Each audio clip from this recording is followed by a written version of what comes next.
Recording. Okay, so I'm excited. We have a guest speaker today. And so I'm just going to share with you a little bit about what's going on in the group before we start. So I'm going to share my screen. I have been working a ton this week, so I'm just going to go over briefly what I've added.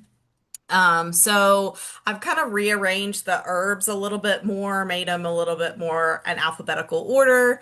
And so there's a lot to go over there. So if you can't have access to this one yet, it's totally free. You just have to interact in the group a little bit and then level up, and then you can, check all these out. And there is a ton in here, so you won't be hurting for information there. And then I also have started plant duos. I haven't added anything in there yet, but that is to come. And I have been working a ton in the dosage section. So we've got quite a few over there. And then yeah, so I did add the videos to like all the different like personalizations, the one-on-ones. We've got a group one, and then the VIP section has what's in it, and then I break it down in the video. So there's a ton of information in there. And then I also did plant structures. I've started it. And so I'm gonna add more to that as well.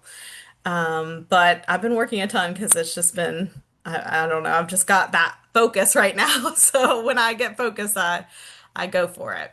And then I do have the doshas up here. So we got somebody coming in. We need five more people to do the dosage quiz I'm going to open that up. So if you have already done it, that's great. Tag your friend in it, and hopefully we can get five more people so I can open up that doshas, and then you can see what's good for Pitta, Vata, and then Kapha, and then also the combination. We've got that down there. So yeah, so that's super exciting. Yeah, I think that's all, which is we've been doing quite a bit. But it's been super fun. So yes, I'm going to go ahead and turn it over to Tracy, and I'm going to stop sharing. So I'll let you take it from here. All right. Well, introduce myself. I'm Tracy, the herb guy. I do a lot of social media, like on TikTok and YouTube, and I've been doing this for a little bit, about 34 years. And when I started herbal medicine, didn't have anything to do with herbal medicine at all. I was looking at the spiritual side of herbs at that point, and I started noticing a correlation between health benefits and spiritual benefits of the herbs. And then I kind of got rabbit holed into the medicinal part. And I met a man named Truman Burst, who is a master herbalist out of Oregon, and he's phenomenal. Like he knows, but he knows a lot of the obscure herbs too. He knows a lot, and I kind of followed him around like a puppy all over Oregon. And then I did various schooling. After that, it's changed a lot in the last 30 years. More people seem to be more open-minded towards the holistic approach when it comes to healing. I'm a certified holistic and integrated health specialist, but I just typically refer to myself as an educator and an herbalist. That's where I like to lean, is to teach people how to not use herbs. I recently wrote a book. It's called The Art and Science of Herbal Medicine. It looks like this, but how I wrote it is because I've been looking for a good herb book for the last 30 years, and I've had a lot of people ask me, "What's a good herb book?" And I hadn't really found one, not really, because from my perspective, you see a lot of books that'll teach you how to forage. Let's go out and forage. My thought is, well, you should probably know what they're used for first before you just start digging a bunch of them out of the ground, and you got a bunch of herbs stored, but you don't know what they're good for. And I also thought, there's more to it than just herbs. Like this is just a single piece of the whole, right? I mean, I'm primarily an herbalist, but I'm also a holistic health specialist. So I tend to incorporate other modalities of healing when I go with it. So when I opened the book, and today was the topic will be the 3Ds of health. Um, that's what I started with. Like we really didn't even get into the herbs, herbs part of it until like chapter 5, because I felt it was really important to understand how your body works first, and how the herbs are going to interact with your body first before you get your herbs. So that way you kind of go in a little bit more educated and prepared. Um, when it comes to the beginning process, like people who are just starting, particularly with my clients or just anybody, even friends, I typically say, we start with the 3Ds of health. And what I've discovered with a lot of my clients is that if we start with that, it's detox, digestion, and diet in that order, like it's a specific order. If we start with that, by the time they're done with that, um, everything's kind of changed for them. Their symptoms have changed. In some cases, the symptoms have gone away, and they don't even need the herb blend. Like, they have the herb blend if it ever comes back, but they've gotten rid of the toxic load. They've got, they fixed their digestion and their diet. And I try to tell people that when it comes to that, when it comes to the detox, I have a specific par protocol that I use when it comes to detox. I start with parasites, and then I go to heavy metals, and then I go to the full spectrum detox. Now, a lot of people go, why do you start with parasites? Well, if you look at the statistics, depending on who you listen to, roughly 80% of the world's population will have some sort of a parasite, and that includes us here in the United States. If you walk barefoot, eat sushi or pork, fruits, vegetables, if you have pets, I mean, there's multiple ways that we get parasites. And if you try to look at the CDC stats, they'll tell you this many people have this particular parasite, but they don't like give you a blanket picture of how many people actually have them. And of course, there's all the people that it goes unreported because most people don't even think about it, Um, so I'll typically start with the parasite, and I always give the same blend that I use myself. I sell to my customers. I give that recipe out for free. It's available for anybody, right? And it's a pretty simple recipe. It contains 5 ingredients, but they're all not just anthelmintic or antiparasitic, but they also have binders inherently as compounds in the herbs. So you start with papaya seed, with Oregon grape, wormwood, black walnut hulls, and pumpkin seed. Now, the reason why I use those 5 herbs in particular is because they all impact parasites in different stages of the life cycle, and they impact the parasites just slightly differently. And from my perspective, like the papaya seed will kill the eggs, and it'll interfere with the larval stage going to the next stage. Uh, Oregon grape has berberine in it, which is an anthelmintic. It's like a parasiticide, if you want to look at it that way. It's particularly against parasites, and it'll help to kind of boost your immune system. And it has some pretty potent binders in it. So when the parasites die off, it'll bind to those toxins that the parasites are leaving behind and take them with them when you flush. Now, it's a 7-day protocol, and it doesn't taste too bad. I mean, I've had worse. I've definitely tasted some really bad herbal blends, but that one's not too bad, and it'll help to get your digestive system going. Now, if you're one of those 1 out of 5 people that don't have the parasite, that particular blend will be good for the next step anyway. So it's going to kind of get your liver going a little bit, and prepare your body for the next step, which is the heavy metal cleanse. Most of us have a real huge toxic load, like from our environment, from our food, you driving in on the highway, all the stuff we breathe, everything, and it's in our bodies. It gets into our cells, our organs, our skin. So you got to be able to get it out of there. Now, science will tell you, some of the allopathic side will tell you, well, the detox stuff doesn't work, and these things don't necessarily remove heavy metals, but these chemicals that we make will remove the heavy metals from your body. Um, I've found that there are a lot of herbs that actually will remove those heavy metals, not just from your body, but they'll get into your tissues. So they'll get into your muscles and your organs, and they'll bind to those heavy metal toxins, lead, cadmium, mercury, even fluoride, right?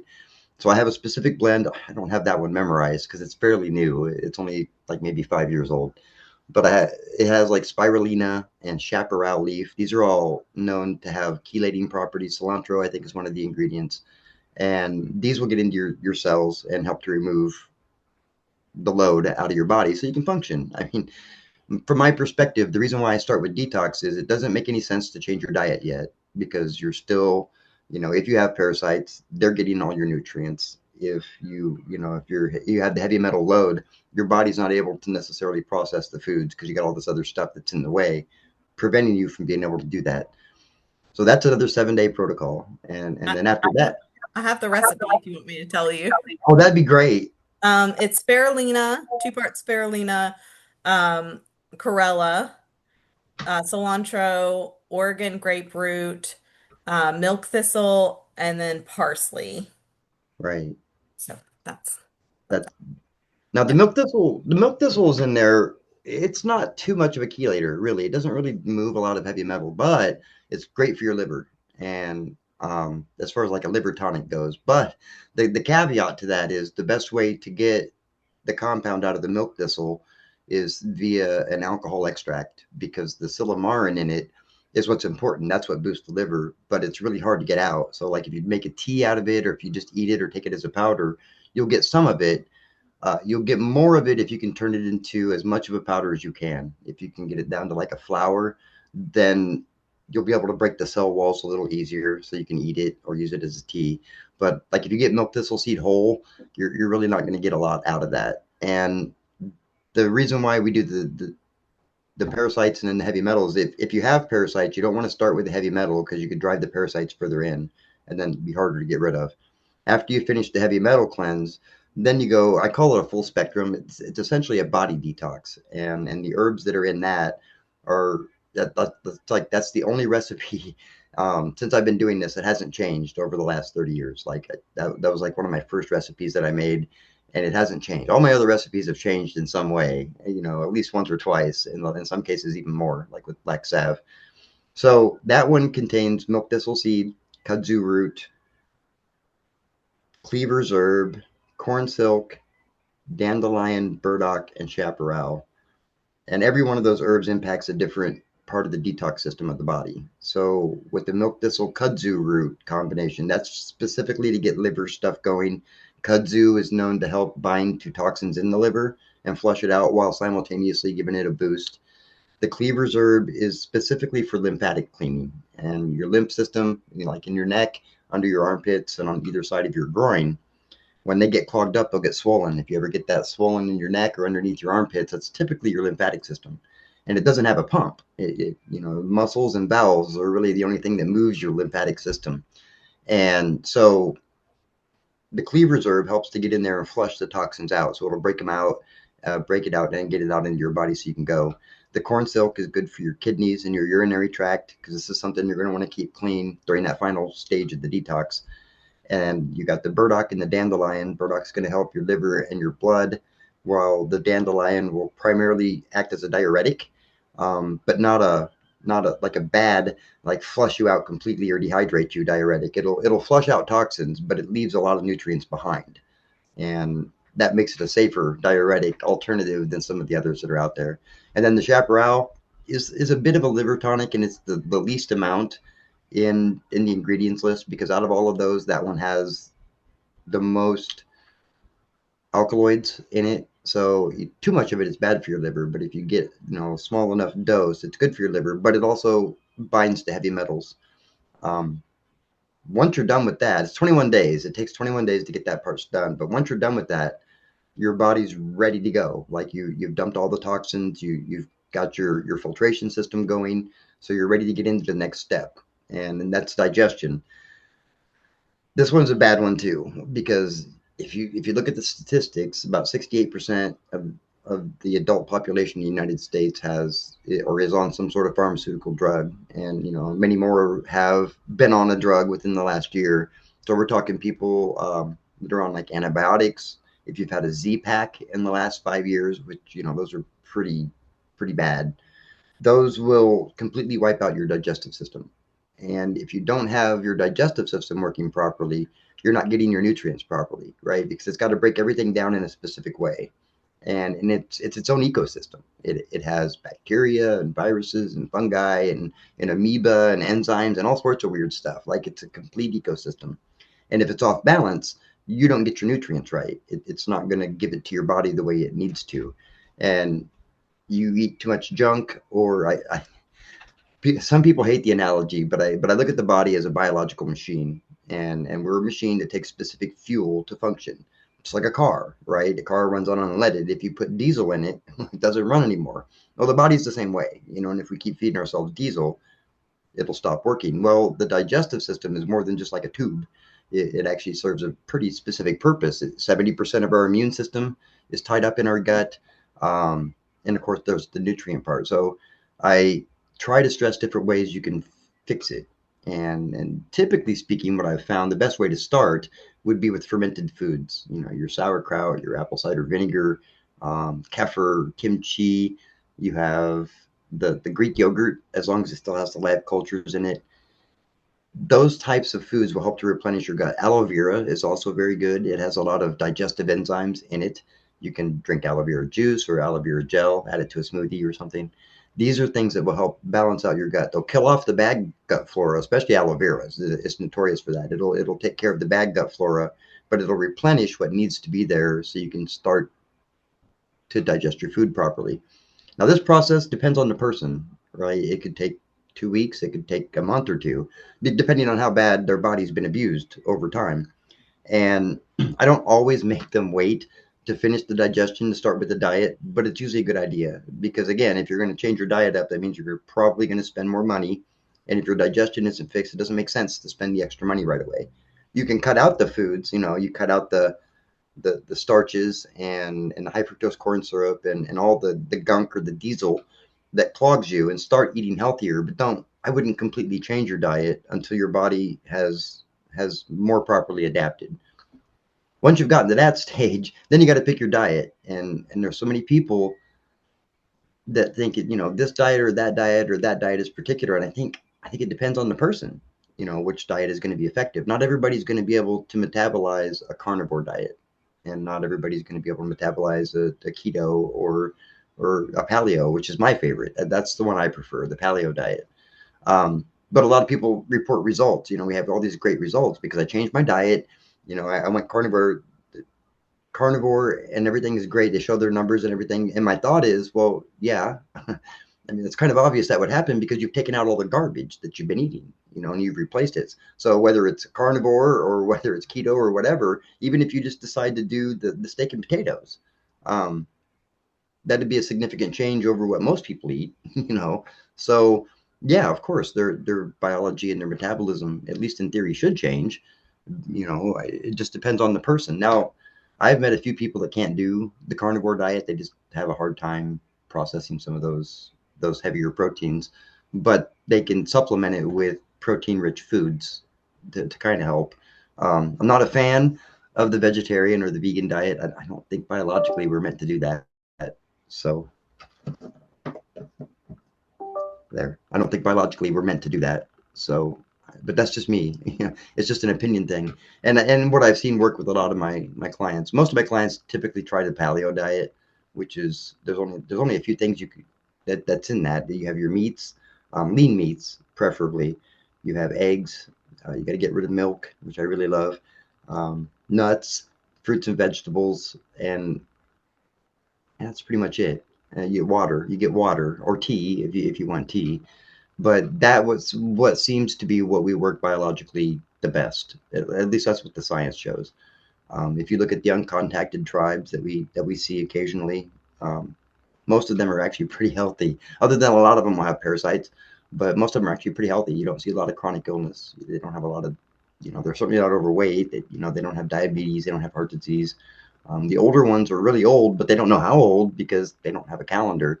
But they can tell that, even at that age, they're still significantly healthier than people who live in the West as far as their health matters go. So I don't know. It kind of seems to me that if it works for them, it should work for us, at least most of us.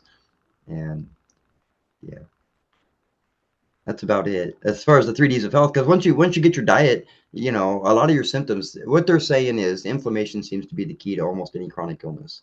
And once you've detoxed and done your digestion and fixed your diet, most of the inflammation goes away. I make a arthritis and joint capsule that you would think arthritis and joint for pain. Not really. It's for inflammation. But if you get rid of the inflammation, there is no pain. you know. So, and they work really well. I've been using them for about 10 years. I made them for a dog initially, and then I started my buddy that I made them for. He started using them, and then I started using them, and then I ultimately started selling them to my customers. And I have a lot of regular customers, but and they understand that it's about the inflammation part of it.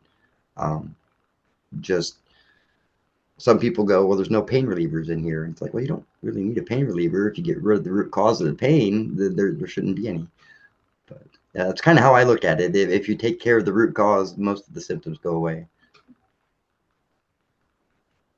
Yeah, for sure. I mean, if you have like it does seem like a lot of, even autoimmune is a lot of inflammation and reactions to potential diet or external sources too. Um, so Jim wants to know what your website is. The website where I have my products is earthboundgreens.com. For my educational content, I have a Patreon page, which Hmm. is Patreon/ the herb guy. And that's where I do all my educational content. Like my $3 members, it's one in $3, so I don't charge a lot for it. But like my $3 members, every time I write a new book, when the new book comes out, they get a free e-copy of it for being a $3 patron, and they also get 10% off all my products. So or services, they get a consultation to get 10% off of that too. I try to make it's kind of like a return loyalty. You know, if they're willing to support me that much, at least I could do for them.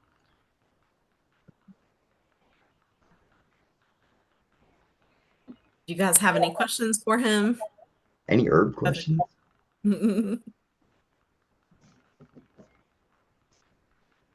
No questions.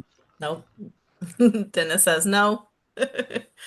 Jim's been asking questions along the way. He was trying to find your detox in the book. He got the book, so Oh, nice. Thank you. yes. Yes. The detox, actually, that's the very first tincture you get. You know, Yeah. when I taught, I taught two different ways to make a tincture. The old-fashioned way, which is where you don't use measurements, you use kind of eyeball it, half a jar. That's how they made it back in the day when they didn't have measuring cups, right? Hmm. I tend to be a little bit more technical about it, and so I use weight to volume, and I usually typically I'll use like a 4-to-1 ratio, so one part herb. So if I'm using an ounce of herb, I'll use 4 ounces of alcohol. And then after I get done doing the 3 weeks or however long I put it in there, at the end when you strain it, I make sure to bring that level back up to the 4 ounces because that was the ratio, and the herbs will inevitably take up some of it, right?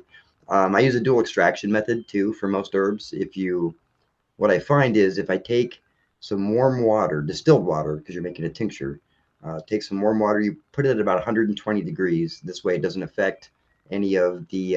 And I actually teach the dual extraction method in my next book, but so I'm giving it away. But you put some warm water in, you let it set for about 20 minutes, like you'd make a tea, but you only put enough water in it just to get the herbs wet, so they're wet and kind of spongy, but no standing water on top. Once that's done, then you would put your alcohol in, but you'd have to use a higher concentration of alcohol to compensate for the water. After you're done that dual extraction, you're going to remove all the water soluble compounds first, and by warming it up, you're loosening the cells. If you keep it under 120 degrees, you're going to preserve a lot of your phytochemicals that are in there that are temperature sensitive, and 120 degrees seems to be about the key.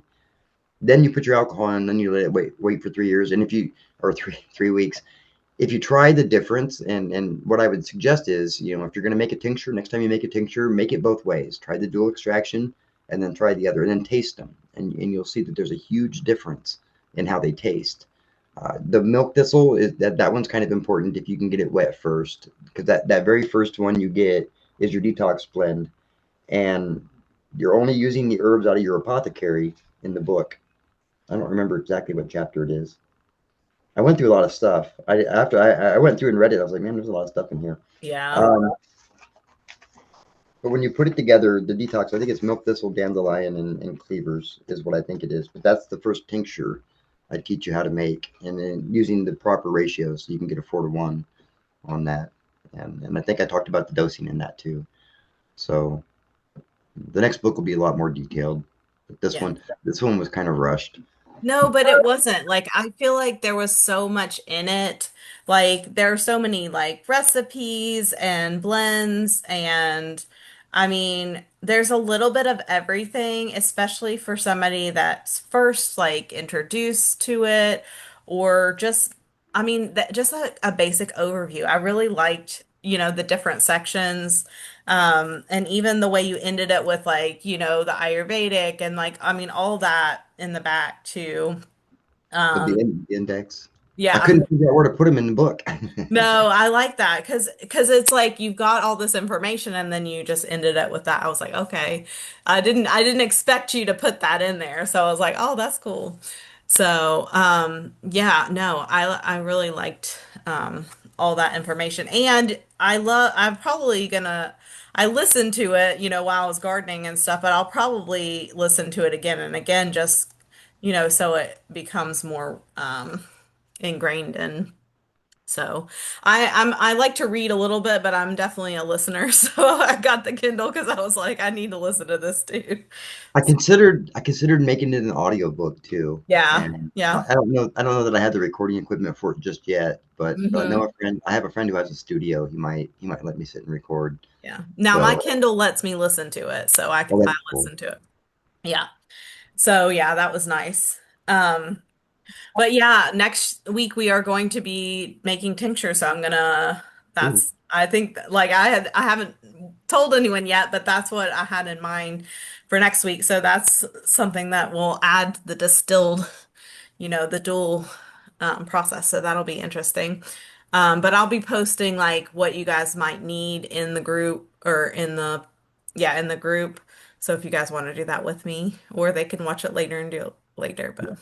I definitely want to see it. That sounds good. Yeah. That, And you're that's welcome all. to join the group. I'm sure you'll have like so much input that, even more than I know, Yeah, um, in there. So, um, I'm we glad have, I found your group. I actually have been telling a lot of my people that follow me about you, oh, and good, good. hopefully you'll get some more people over here. Yes, I know I at least got two. Jim's raising his hand. What's up, Jim? Did you say that that was earthbound herbs, What is it? Earth, Earthbound Greens. greens? Okay, Yeah, greens I plural. want to make sure. Earthbound greens. Thank you. And he also asked if you had a YouTube. I know you have a TikTok. I didn't know if you had a YouTube. That's where science meets nature. The Is my same? YouTube channel. Yeah, Okay. I tried to keep it the same. Okay. I tried to look you up on YouTube and I couldn't see you there. I think they put like science meets nature 5003 or something. I'm not sure. They gave me the number. So Okay. so Okay. but But I will post all that in the group too. I'll link your book there. I'll post all your social media so that if they want to follow you there. Um, and then yeah. So that's awesome. yes. So yeah, you're welcome to come in. We do lives pretty much every Tuesday at this time, but I do have somebody that's from Australia that wants to do a live, and so that one's probably gonna be a little later because she's like, I can't do it that early in the morning because for her it's like the next day Right. already. So that one will be a different, but pretty much every week we have a live on at this That's time. good. So yeah. Absolutely. Yeah, I'm Yes. definitely glad I found this and this should be a lot of fun. Yeah, I saw you on live and I was like, I think that I want him to come over to my group and share his knowledge. I know you've been studying for a long time, herbs, more like off the top of your head. I know quite a few, but I like to make sure that I know, so I'll do more research and dive deeper. So Right. Unfortunately, I don't have a life. So, I mean, most of my time is spent reading scientific journals and yeah, peer-reviewed articles and all that. So, yeah. but from my perspective, man, maybe I'm just old-fashioned, but if I don't have the science to back it up, if I haven't, seen a study that says it, then I'll never say that an herb has shown that it has this type of benefit or that because it's anecdotal at best. Now, Hmm. the only thing I do different with that would be traditional Chinese medicine or Ayurvedic medicine Yeah, because or that the type of science is a bit different. than ours, Hmm. but it's not any less valid. What Ayurvedic medicine goes back, what, 3,500 years? Yeah. Traditional Chinese medicine, at least as long.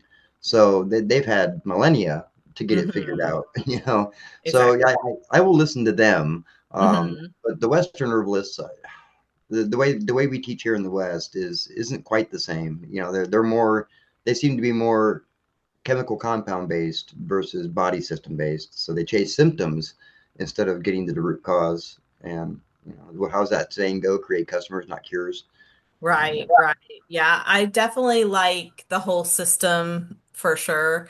And, I love in your book too the concept of like, um, these complementary herbs are as a whole take care of the even just like the potential harshness of this one might be, helped by this one. So that's why right. that blend works even better than just the singular herb by itself. I tell with some of my more advanced students, we'll talk about herbs like Podophyllum, which would be mayapple or American mandrake. That one's highly toxic, like every Yeah. part of that plant. You know, other than the fruit. The fruit isn't bad. I've eaten the fruit when it's ripe. It tastes about like a Granny Smith. It's not bad. I wouldn't like go out of my way to find them, but I've eaten one just to see. But what I've found is it's closely related to golden seal. Like they have a lot of the same characteristics. You know, the mayapple has berberine, which is what golden seal is primarily known for. And they propagate the same way, so they, with the root systems and all that, and of course the seeds. But the difference between golden seal is if you use golden seal root, it's highly alkaloid. You know, it's really potent. It's like the most powerful antibiotic herb in the world, but it's very Hmm. potent. If you use the leaf, they did a study, and they found that the leaf is just as beneficial as the root. Only the other polyphenols that are in the leaf counteract the harshness of the berberine, so it's not as alkaloid. So you can, it's safer for children and the elderly, Hmm. the susceptible population. And so my thought is, well, podophyllum should work the same way. I mean, it's Hmm. going to have the same compounds, and what they're trying to get out of it is a compound called podophyllitoxin, which is very anti-cancerous. It's immunomodulating, but any doses higher than a certain amount is highly toxic. Hmm. So you go up and you get the leaf instead. I don't have a lab to test this yet, but the theory is sound. You use the leaves, but you would have to use, like you said, complementary herbs. So the podophyllitoxin is hepatotoxic, so it's toxic for your liver. So you would need to use herbs that boost your liver function at the same time that you're using the pot. Hmm. It's not going to eliminate it, but it's going to Hmm. make your body more able to fight off, the potential dangers from the plant. And it works across the board with any herb. If it impacts a certain part of your body, blend effectively and make sure that the blend that you add is going to help counter that without eliminating the benefits, right? That's kind of the Yeah. point too. But yeah, that's a good point. Yeah. Yeah, and I think that you also made a point in here too that Western medicine just like I wants to isolate that one, like that one piece, and it's like, but the plant is made on purpose, like the plant Right. is made as a whole for a reason. And so, yeah. There's like that natural synergy that you get. Hmm. Less side effects if you use the plant. And when you consider most of our drugs come from, or either directly derived from, or were made from a plant at one point, Yeah. all they do is patent the chemical that goes with it. Yes. And And that's why people don't like it doesn't make sense to me when you don't believe in herbs and it's like, well, most of your drugs have originally come from these same plants. So if you don't believe in those, then you should stop taking your medicine. right, Like that I mean, like it just doesn't like but they see it as this little pill. They don't understand, where it came from right, or process or whatever, but right. yeah. And we're the only country in the world that doesn't use, like, we don't incorporate any type of herbal medicine Yeah. into our treatments. But every other country does. Like, Yes. in Britain, they'll use goldenrod to treat UTIs, Hmm. urinary tract infections. You have fermented mistletoe is the number one anti-cancer drug in Germany. Like it's fermented, and they use it as a conjunctive therapy. So they'll use it with chemotherapy or radiotherapy, but they'll also use it as just a standalone treatment. Yeah. and it was just fermented mistletoe, like the same mistletoe that you dangle over your head in Yeah. Christmas. It's the same thing. Fermented red clover, they showed, studies have showed that if women take fermented red clover, it stops osteoporosis. It didn't slow it down. Like they did multiple studies. It got to the point where they started clinical trials, and it was working. So in 2007, it was working so well that they canceled the trials because it was fixing the problem instead of just creating a long-term treatment. Yeah, something that lasts forever. Yeah. And they've done this for 20 years. So all these women and other people who get osteoporosis have been suffering when they could just be drinking a couple tablespoons of red clover, fermented red clover every day to prevent the Yeah. problem. Um, Yeah. and it's frustrating dealing Yeah. with big pharma. They're definitely not a big fan of people like me. Yeah, I'm sure. Yeah, that they definitely don't, they're not a big fan. Yeah. But, the thing is there are people that are seeing this, especially since COVID happened.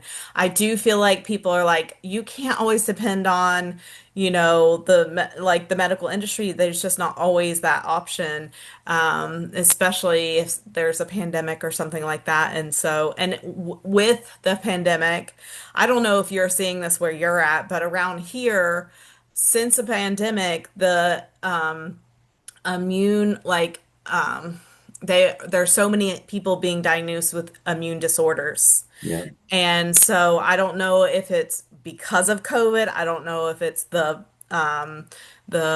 shot, or what it is, but I mean, case after case, I'm seeing all kinds of people being diagnosed. I mean, I have a toddler that they're trying to diagnose him with an autoimmune disorder. I mean, so I mean, and the mom had the COVID shot, but she didn't have it when she was pregnant, but she did have it right before she got pregnant. And so, I don't know. They they've come out with some studies, man, that are very disturbing. When you read what they're saying, and there's a lot of cardiovascular issues now, and you're right, autoimmune issues. That's pretty scary. I mean, that was what, roughly half the population Hmm. were given the shot. So I didn't get it. So, but I didn't wear a mask either. So Yeah. there's that. But Well, I did get it because I was super scared and because my husband lived in a different country and I had wanted to go see him and you had to in order to go. right, to Yeah, so travel, right, there to was travel. no like I had to have that stamp card. Well, here's what they've discovered, and I'll end it with this because I don't want to take up too much of your time. I've read a lot of studies, and they're finding things like dandelion leaf tea is Hmm. enough to take care of the spike protein, like just drinking the tea. And they used it. They did test tube studies, and then they did some animal testing, and they found that it inhibits the spike protein from even touching your ACE receptors because for some weird reason that particular virus is the only one that has a spike protein. Because I've Yeah. looked, none of the other ones have any type of spike protein. And that spike protein just so happens to fit very snugly into the human ACE receptors, right? Which is where they inject their DNA and start all that process. So I'm not a big fan of coincidence, but to find that simple things like plants can stop, or prevent those spike proteins, it gives us hope, at least that there's a way to fix it. If we can ever let the science get out, um, Hmm. you can just do a search on that too. Just do dandelion leaf tea for spike protein, and you can Okay. read the study yourself. It's pretty fascinating. Interesting. Interesting. I'll have to look that up for sure. Because I got COVID really, really bad. Yeah, I had long COVID. So, Oh, yeah, it was not fun. And my immune system was wrecked for a long time. I already had a really low immune system, but it was wrecked for a long time. So, um, yeah, I feel like I'm starting to, get back up, but knock on wood. So, but that's why I like herbs though, because there are other options. And I feel like I went and I got poked and prodded by the doctors and they told me nothing or that it was something that was chronic and that you could never get fixed. And I'm like, that's not true. Like, I know that can't be it. Like, there's a root cause and you're not looking for the root cause. So I want to figure out the root cause and then like fix it, you know? So, Right. They're not taught that, unfortunately. I right, mean, it's like from day right, one, they're taught quality of life, and exactly. it's like, oh, And it's, yeah, like I even have a good doctor that probably would, but she's not taught it. So, like, because she's like, yeah, I know that she knows some of she has her own farm and stuff, and she knows some of the issues, but again, she went to medical school, so right. I have two doctors that about once a month or so they'll give me a call and they'll do a consult on their patient because they're looking for a more herbal solution. So we yeah. go over the patient, and I can recommend to a doctor all day long. Like nobody will say a Hmm. word, and I can recommend to them. I can't recommend to one of my clients, right? I can Right, I can build a custom blend to do support, right. but I can tell a doctor this is what this is going to do for this person, and Hmm. I don't get in trouble. So Right. those are fun. Like I like those ones better. Yeah. But Yeah. Yes. Yeah, my one-on-one is mostly about like herb gardens and creating your own herb garden and finding the plants that might suit your family, and things like that. But I would never claim to be a doctor or dose, like right, I do dosage based on studies, but I don't say like, it's right for everybody. And there even in my dosage section, I have like different everyone's in the dosage that's watching this right now, but I have like, okay, if you weigh more, if you're older, you're younger, for yeah, kids, other things like that too. yeah, So, it's all important. yeah. Absolutely. So, Yeah, this is awesome. yeah. So, well, thank you for joining me. I really appreciate this, and I will send you over a copy of this. You can add it to your YouTube if you want. I appreciate it. Yes, I'll post your information in the group, and yeah, I appreciate it so much. Thank you. I appreciate you guys have a great night. I'm glad to meet all of you. Yep, thanks. All right, you have a good night, guys. Thank you. Bye. Bye bye.